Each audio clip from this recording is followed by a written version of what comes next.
$30 ming ortiq xarajat qilingan Domna Kolyosih, ya'ni g'ildirakli uy Temur aka tomonidan yasalgan. O'zi shunaqa narsalar bilan yasash bilan shug'ullanasiz.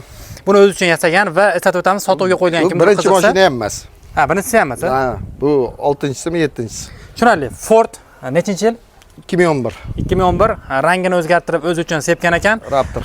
Va salonga kiramiz. Bu yerda bir xonali kvartira desa bo'ladi. Bu yerda muzlatgich, gaz plita va bu tomonda mikrovolnovka bor va buning ichida polni 220 bor. 220 hamma joyida bor.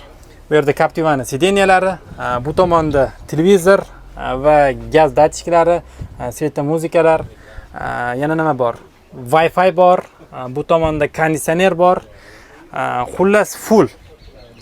Endi Temur aka bitta spaniyalarni ko'rsatib beramiz. Bu yerda markiza ham bor. Markiza, ha. Nechiga nechi? 3x3. Ya'ni bu yer soyabon bo'lib chiqarib, yerga stollarni qo'yib olsangiz bo'ladi. Hamma joy atrofi ham yopiladi.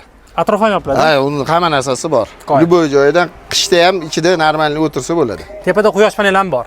Ha, kalovat tushirish uchun tepa ham tushadi, pastga ham olsa bo'ladi. Mana yotqish kerak, bu уже stupenka bo'ladi. Tepaga nima qilishga. Mana bundoq qilsa mana tushadi. Bu tushdi. Tepada 3 kishi ham olsa bo'ladi, hozir pastda 3 kishi, 5-6 kishilik kvartira bo'lib qolar ekan. Va bular bemalol o'tirsa bo'ladigan qilib bu tomonga suriladi.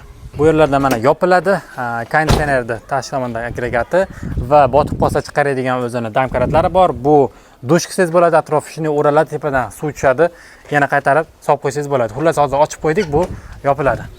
Baliq oviga qiziqar ekan aka. Tamam. Quyosh panel bor.